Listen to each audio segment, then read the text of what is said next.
Ashama akkam jirtu kabajamtoota daawwattoota Oromiyaa Miidiyaa Neetwork oduu galgala kanaaf qabnuun isinitti hima oduu waliin Annaimaa Umari. Waraanni bilisummaa Oromoo ajjecha naannawaa Gimbiitti raawwatamee waliin wal qabatee qaamoleen odeeffannoo sobaa facaasaa jiran gochaa isaanii irraa akka of qusatan hubachiise. Abaawoo waboon dhimmicha ilaalchisuun ibsa baaseen yeroo ajjechaan jedhame raawwatametti waraanni bilisummaa Oromoo naannawuma saniiwuu hin turre je'eeti jira. Duulli miidiyaa haqa jiru dhoysuuf baname haqa miidhamtoota yoo dhokse malee faayidaa hin qabaatu je'eeti jira. Muhammad Fantaallee gabaasaa bal'aa qindeessee jira. Waraanni bilisummaa Oromoo ibsa baaseen ajjecha dhiheenya kana aanaa Gimbii ganda toleetti raawwatame ilaalchise qaamoleen garaagaraa fi miidiyaaleen gochaa kana waraana bilisummaa Oromoo wal qabsiisuuf gabaasaalee dhiheessaa jiru jedheem. Goboon ibsa isaatiin ragaa qabatamaa hin taaneen duulli maqaa balleessii adeemsifamaa jiru yoo haqa lammiilee hubamanii dhokse malee bu'aa wayituu fiduu akka hin dandeenye himee jira. Dhugaa jiru dhiisanii olola sobaatiin waraana bilisummaa Oromootti quba qabuun dogoggora jabaa akka ta'e himee jira ibsichi. Ajjecha raawwatame jalqabamaa cimsee balaaleffachuun qaamni walabaa akka qulqulleeffatu jabeessee kan gaafate waraanni bilisummaa Oromoo wantoota hubatamuu qabanii fi haala ture hubachuuf dandeessan jedhem ibsa isaatiin tarreessee jira. Ajjecha toleetti raawwatame opereeshinii dhiheenya kana waboon magaalaa Gimbiitti adeemsisee waliin wal qabsiisuuf warra yaalan jiru kan jedhe waboon dhugaan jiru garuu kanaa miti jedhee jira. Waxabajjii 14 opereeshiniin magaalaa Gimbiitti adeemsifame kaampiiwwan lama jechuunis kan raayyaa ittisaa fi kan milishootaa gaachana sirnaa irratti akka xiyyeeffate hime. Waraana guyyaa tokkoof ture kanaan humnoonni mootummaa mo'amanii fi lubbuun hafan mooraalee lamaanii bahuun karaa naqamtee geessu qabatanii baqatanii akka turan ni beeknaa je'em. Waraanni bilisummaa Oromoo bariituu isaa gaafa roobii waxabajjii 15 bara 2022 waboon meeshaalee waraanaa magaalaa Gimbiitii boojee qabatee hidhamtoota siyaasaa magaalattii turan gadhiisisee magaalaa Gimbiitii akka bahe eerem. Kanas miidiyaaleen garaagaraa gabaasuun ni yaadatamaa jedheem. Ajjechaan abbaa seenaa tolee fi naannoo sanitti raawwatame garuu opereeshiniin kun xumuramee guyyaa 3 booda akka ta'e waboon ni dubbata. Guyyaa ajjechaan kun raawwatame jedhamechi waraanni bilisummaa Oromoo bakkuma sanaa akka hin turre hunduu hubachuu akka feesisu ibsee jira. Bakka ajjechaan kun itti raawwatame toleen Gimbii fi Naqamtee gidduutti akka argamtu eerem. Guyyaa gochaan kun raawwatame jedhametti daandii guddaa kana humnoonni mootummaa to'atanii akka turan waan namuu beekum miidiyaaleen garuu kana gabaasuu hin feene jedhe waraanni bilisummaa Oromoo. Haleellaa raawwatameen akka miidiyaaleen jedhan warra naannoo Amaaratii dhufanii qubatan qofaa miti lubbuun kan darbee jedha waraanni bilisummaa Oromoo. Dhalattoonni Oromoo hedduunis jumlaan ajjeefamuu himeeti jira. Dhugaan jiru kana ta'e osoo jiru miidiyaalee addunyaa tokko tokko dabalatee qaamoleen garaagaraa ragaalee dogoggoraa fi qindaa'aa qondaalonni mootummaa kennan qabachuun odeeffannoo hin qabatamneen wabochim quba qabuuf yaaluun nu gaddisiisee jira jedheem. Ragaa qofa galeessi maqaballeessii kana ammoo namoota afaan Oromoo dubbatantu kana raawwate jedhamu akka ta'e waboon eerem. Qaamoleen kun humnoonni mootummaa naannoo Oromiyaa afaan Oromoo akka dubbatan hin beekan jenne hin amannu jedham. Gochaan kun bakka mootummaan tajaajiloota bilbilaa fi intarneetii kuteem odeeffannoo akka barbaadetti bocottim kan raawwatame ta'uu isaa olollim sobaa akka fedhettim akka tamsa'u gargaaru waboon ibseeti jira. Naannichatti yeroo dheeraaf dhiittan mirga namoomaa yeroo raawwatamaa turechim kan callise komishiniin mirga namoomaa Itiyoophiyaa ajjechan raawwatamee sa'aatii 24 keessatti qorannoo wayituu osoo hin adeemsifamin gabaasa dhiheessuunis qaama shira mootummaa ta'uu waraanni bilisummaa Oromoo himee jira. Komishinichi osoo qorannoo taasisee yoo xiqqaate warra miidhame gidduudhaa gartokkeen Oromoota ta'uu ni hubataa jedheeti jira. Waboon namoota eenyummaan isaanii amanamaa hin taane lama bilbilaan dubbisee namoonni 300 caalan ajjeefaman jedhaniin alaa qaamni odeeffannoo dhugaa barbaadee argachuuf yaale dhabamuun gaaffii biraa akka ta'e ibseeti jira. Waboon gocha sana keessatti hirmaachuu isaaf ragaan qabatamaan wayituu bakka hin jirretti naamusa ogummaa gaazexeessummaa cabsuun gabaasni beekaas ta'e osoo hin beekin dhihaataa ture amanamummaa miidiyaalee kanneen illee kan hubuu akka ta'e waboon beeksisee jira. Gabaasaaleen akka kanaa rakkoolee naannicha keessa jiran akkaan kan hammeessan akka ta'e himee jira. Gochaan haqa dabsuun siyaasaaf oolfachuu kun Itiyoophiyaa keessatti baratamaa ta'uu eerem. Kun rakkoo jiruuf furmaata akka hin taane ibseeti jira. Ammas taanaan dhaabbileen mirga namoomaa idil addunyaa walabataan seenanii waan toleetti ta'e qorachuu akka qaban eerem. Adeemsi amma mootummaa fi qaamoleen garaagaraa ittiin deemaa jiran garuu haqa dhoksuu akka ta'e waraanni bilisummaa Oromoo beeksisee jira. Paartiin Koongireesii Federaalaa Oromoo ajjechaawwan suukanneessaan biyyattii keessatti raawwatamaa jiran ilaalchisuun qorannoon walabaa adeemsifamuu qabaa jee. jireenyi lammiilee nagaa akka isa yaaddessuu himeeti jira. Muhammad Fantaalee ammaas dabalata qaba. KFO'n ibsa baaseen waggoota 3 dabran keessa naannoo Oromiyaa fi guutuu biyyattii keessatti wal waraansa deemsifamaa jiruun ajjeechaa gidiraa fi buqqaatiin lammiilee nagaa irra gahaa jira jedheem. KFO'n haala yeroo biyyattii keessatti adeemaa jiru ilaalchisee ibsa baase kanaan ajjeechaa jumlaa tibba kana Wallagga Lixaa fi Gambeellatti raawwatameen gadduu isaa ibsee jira. Bulchiinsa naannoo Amaaraa godina addaa saba Oromoo Walloo aanaa Daawwaa Caffaa ganda Intolii jedhamu keessatti baatii muddee bara 2014 keessa ajjeechaan jumlaa suukanneessan sabummaa irratti xiyyeeffate Oromoota nagaa irratti raawwatamuu yaadachiiseera.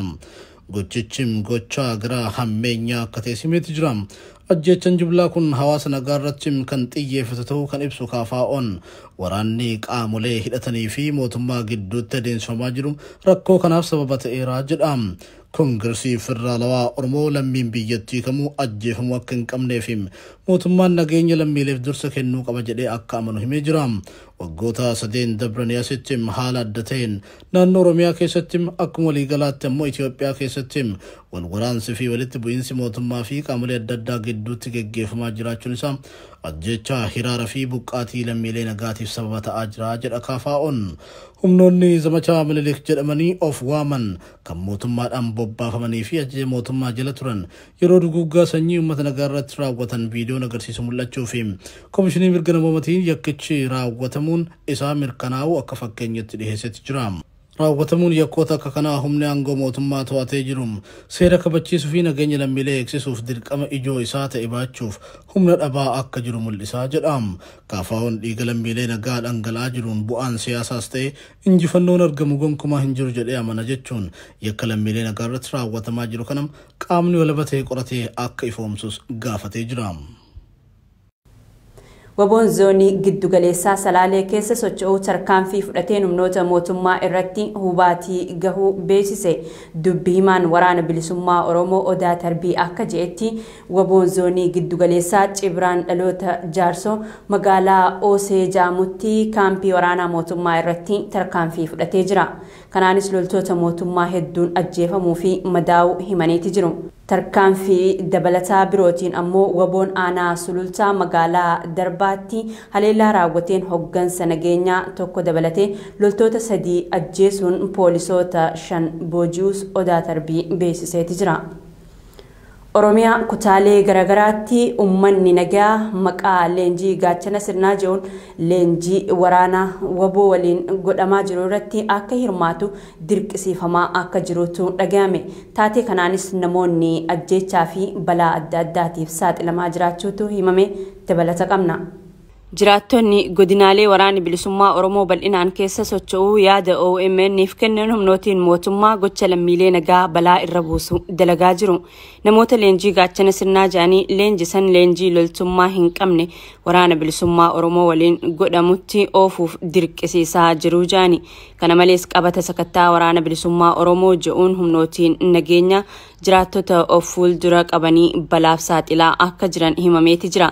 Gochaan mootummaan uummata nagaa waraana bilisummaa Oromoo waraana je'ee balaa irra buusaa jiru kun baay'inaan godina Shawaa Lixaa aanaalee akka Gindabaratii fi Abunaa Gindabarat fa'aatti raawwatamaa jiraachuutu ibsame. Gama birootiin aanaalee baha Oromiyaa Harargee Lixaa fi bahaa keessatti immoo dargaggoota dirqeen gara mooraa leenjii waraanaatti guuraa akka jiran odeeffanne. Maatii fi dargaggoota didan immoo mana hidhaatti hiraarsa garagaraa irratti raawwatamaa jiraajani jiraattonni. Maatii fi dargaggoota didan ammoo hidhaa fi hiraarsi garagaraa irratti raawwatamaa jiraajani jiraattonni. Haaluma kanaan godina Harargee bahaa aanaa Dadar Araddaa Waltaa Guddinaa Jaamu keessatti dargaggoon Obsaa Muummee Jaamuu sababa waraana deemuu dideef milishaa gandaatiin rasaasaan rukutamee ajjeefamu maddeen himaniiti jiru. Akka maddeen garasii himanitti obboleessi nama kanaa Abdii Muummee Jaamuu ji'uma kana keessa milishaa fi dabballoonni fuudhanii gara waraanaa erganiiti jiru. Bulii guyyaa muraasaa booda garuu humnoonni mootummaa dhufanii mucaan keessan du'ee jira jaanii maatitti himanii obboleessa ajjeesanii jiru jiraattonni. godina Harargee lixaa magaalaa Cirootti humnootiin tikaa biltsiginnaa qabata waraana bilisummaa Oromoo wajjin hidhata qabdaniitiin namoota hidhaa fi reebaa jiraachuun dhagahame. Akka jiraattonni Oromiyaa Miidiyaa Neetwoorkiif yaada kennan ja'anitti magaalattii keessatti namoonni hedduun badii takkaan malee guuramanii waajjira poolisii bulchiinsa magaalaa Cirootti hidhamaa jiru. Namoonni hidhaman kutaalee hawaasaa garaagaraa irraa akka ta'es himaniiti jiru. Erga hidhamanii booddee dararaan akka irratti raawwatamu jiraattota irraa dhageenye. Daayirektarri Faawundeeshinii Nageenyaa Addunyaa Piroofeesar Aleeks Diiwaal Itoophiyaa keessatti nagaa buusuuf gufuuwwan hedduutu jira jedhani. Xiinxalli Piroofeesar Aleeks Diiwaal tarkaanfii nageenyaa Abiy Ahmed fudhate dadhabaadha jedhe. Gabaasaa Siraaj Sabaaf qindeessee akka armaan gadiitti dhiyeessina. Hoogganaan Faawundeeshinii Nageenyaa Addunyaa Piroofeesar Aleeks Diiwaal Itoophiyaa keessatti waa'een nageenyaa haasa'amaa jira. Garuu biyyattiin xumura waraanaa fi beelaa arguuf daandii dheeraatu hafee jira. Ji'ootaaf waraanni mootummaa federaalaa fi mootummaa naannoo Tigraay gidduutti adeemsifamuu kan eeru barruun qondaala olaanaa Faawundeeshinii Nageenyaa Addunyaa kun humnoonni lamaanuu osoo wal hin injifatin turuu isaanii ibsani. Yaa'ii paarlaamaa tibba dabree irratti ministeerri muummee Abiy Ahmed nagaa akka barbaadan dubbachuu isaanii kan ibsan Piroofeesar Aleeks Diiwaal ijoon haasaasanii Tigraay waliin nagaa buusuu fi koree dhimmicha qoratu kan itti aanaa muummee ministeeraa fi ministeera haajaa alaa Dammaqaa Mokonniniin hoogganamu hundeessuu isaatii jedhani. Ergamaan gamtaa Afrikaa fi pireezidaantiin duraanii Naayijeeriyaa Olusegun Obasanjo magaalaa Taanzaaniyaa Arushaatti marii waamuuf karoorfachuu isaanii gaazexaan biyya France Le Mondiin gabaasee ture. Xiinxalli Piroofeesar Aleeks Diiwaal tarkaanfii nageenyaa Abiy Ahmed fudhate dadhabaadha yommuu jiru sababiin isaa immoo humnoonni abbuu caccabsuuf kutannoo qaban kanneen akka humnoota naannoo Amaaraa fi biyya ollaa Itoophiyaa Eertiraa irraa liqaa qabaachuu isaatii jedhe. Biyyi Isaayyaas Afwarqii Eertiraan nagaa uumuu Abiy Ahmeditti waan hin gammanneef TPLF Eertiraa irratti duuluuf akka karoorfataa jirtu dubbatte. Kun ammoo Eertiraan tarkaanfii waraanaa mataa ishee qabaachuu akka dandeessu akeekaa jedhani. Pireezidaantiin Keeniyaa Uhuru Keeniyaattaa onkololeessa keessa pireezidaantii Joo Baayiden waliin wal arguu isaanii hordofuun Keeniyaan gidduu seentummaa fudhattee jirti. Keeniyaan michuu Ameerikaa fi Awurooppaa akkasumas miseensa mana maree nageenyaa dhaabbata mootummoota gamtoomanii fi mana maree nagaa fi tasgabbii gamtaa Afrikaa yoo taatu of eeggannoodhaan adeemsa nagaa amanamaa ta'e jalqabdee jirti jedhani Piroofeesar Aleeks Diiwaal. Pireezidaantiin mootummaa Tigraay Dabratsiyoon Gabramikaa'el marii Keeniyaan mootummaa federaalaa fi Tigraay gidduutti adeemsiftu irratti hirmaachuuf qophii ta'u xalayaa Uhuru Keeniyaataaf barreessaniin ifoomsanii jiru. Dippiloomatiin Tigraay Fissahaa Asgidoom turtii BBC waliin taasisaniin qabxiilee marii ijoo 5 tarreessan kan jiru xiinxalli Piroofeesarichaa tokkoffaa daangaa waldhabdeen duraa Tigraay deebisuu, lammaffaa hiree murteeffannaa, sadaffaa adeemsa idil addunyaa gocha hammeenyaa itti gaafatamummaa fudhachuu, afraffaa kasaaraa dhaqqabeef beenyaa kaffalu, shanaffaa Tigraay waraana mataa ishee qabaachuudha. Tigraay keessatti beelli hammaachaa jira. Gama biraan yeroon roobaa waan ga'eef uummanni ji'a itti aanutti xaa'oo barbaada. Kanaaf mootummaan Tigraay mariif yeroo murtaa'aa kennuu jira. Xiinxalli kun Tigraay kallattii hundaan ugguramtee jiraachuu kan eeru barruun Piroofeesar Aleeks Diiwaal tarkaanfii daldalaa, tajaajilli baankii fi telekoomii naannichaa hin jiru. Uggurri yoo hin kaafamne mootummaan Tigraay waraana fayyadamee goolama jiru cabsuu akka danda'u ibseeti jira. Waraanni naannoo Oromiyaa giddugaleessa baha dhihaa fi kibba Itoophiyaa keessatti babal'atee jiraachuu kan ibsan qondaalli nageenyaa addunyaa kun waraanni bilisummaa Oromoo humna cimaa ijaarrataa fi walitti qabataa kan ture yommuu ta'u bulchiinsi Abiy Ahmed garee kana balleessuuf waadaa seenus waraanichi babal'ataa dhufuun addi bilisummaa Gaambeellaa fi waraanni bilisummaa Oromoo gamtaan ijaarratanii jira. Waggoottan dabran keessa dargaggoota Oromoo hoogganuun jijjiirama Itoophiyaa keessatti kan fide Jawaar Mohaammed waxabajjii bara 2020 hidhame ammajjii bara 2022 yeroo inni hidhaa bahu biyyi gaaga'ama hamaa keessa jiraachuu ibse. erga hidhaa bahee ji'ootaaf calleensa filatee kan ture Jawaar torbee sadii dura ammoo calleensa isaa cabsuun waamicha nageenyaa ifaa fi quuqama qabu dhiyeessee jaani Piroofeesar Aleeks Diwaal ta'us jeequmsi Oromiyaa keessatti itti fufee jira. Waraanni bilisummaa Oromoo fi mootummaan ajjeechaawwan namoota nagaa irratti raawwatamuuf quba walitti qabaa jiru jechuun ibsaniiti jiru. Dhumarratti dandeettiin siyaasaa Abiy Ahmad haala qabatamaatiin osoo hin taane akkaataa irratti kan argamu yoo ta'u, mariin nagaa akkamitti akka hoogganamuu qabu irratti hubannoo tokkollee hin agarsiifne jechuun ogummaan siyaasaa Abiy morkattoota isaa ofirraa ittisuutti daangaa jechuun xiinxala isaanii goolabani Piroofeesarichi. Fiinxaaleeyyiin Amaaraa magaalaa Finfinnee mana barumsaatti alaabaan Oromiyaa hin bahu jechuun barsiisotaa fi barattoota irraan hubaatii geessisanii.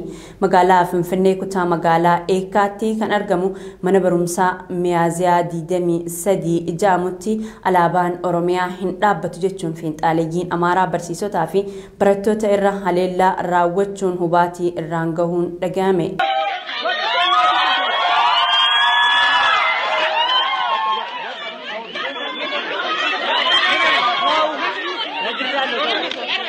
Barsiisonni mana barumsaa Oromiyaa Miidiyaa Neetwoorkiif yaada kennan har'a ganama alaabaa dhaabanii akkuma deebi'aniin qaamni barattoota keessa maadheffatee fi barattoota fakkaatee mooraa seene barattootaa fi barsiisota sirna alaabaa baasu sanarratti hirmaatan irraan hubaatii geessisu himaniiti jiru.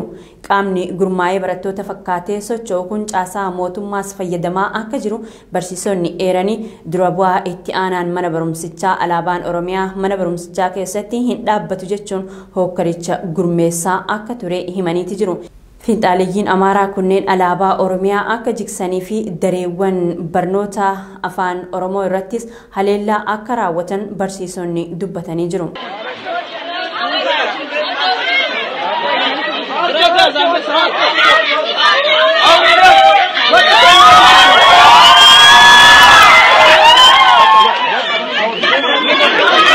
Haleellaa fiinxaaleeyyii Amaaraa kanaan barsiisotaa fi barattoota irra hubaatiin akka ga'es ibsaniiti jiru. Gochaan kun martii yoo ta'u qaamoleen nageenyaa wayiitu birmannaa akka hin taasifnes himaniiti jiru. Oduu keenya xumuraatiin warshaan meeshaalee qonnaa Adaamaa birrii biiliyoona 10 ol qisaasuu isaa himameeti jira. Gabaasaa kanas biiroo odiitaraa muummee federaalaatu mana maree bakka bu'oota uummataatiif dhiyeesse. Gabaasaa dhiyaateen Itoophiyaa Injinariing Giruup jalatti kan argamu warshaan meeshaalee qonnaa Adaamaa maashiniiwwan qonnaa 6,000 ta'u bitus tajaajila osoo hin kennin jiraachuu ibseeti jira. Liqaa maallaqaa fi galii gurgurtaa walitti qabuun wal qabatee walumaa galatti maallaqa uummataa birrii biiliyoona 10 ol akka qisaasee odiitarotaan mirkanaa'ee jira. Dhaabbatichi qajeelfama sirna bittaa mootummaan diriirsee akka hin hordofnee fi fedhii gabaa osoo hin qoratin tiraaktaroota akka bitaa ture odiitaroonni mirkaneessanii jiru gabaasichi. Rakkoo hojimaataatiin alattis dhaabbatichi naannolee akka Oromiyaa, Somaalee fi Affaaritti piroojeektoota jallisii hojjechuuf fudhate xumuree osoo hin kennin hafuurraa kan ka'e maallaqa kana cufaa qisaasee jira gabaasni bahe kun. Tolee kabajamtoota daawwattoota Oromiyaa Miidiyaa Neetwoork oduun galgala kanaaf qindeeffanne isaan gammaatti daawwachaa turtan kana fakkaata fayyadaa.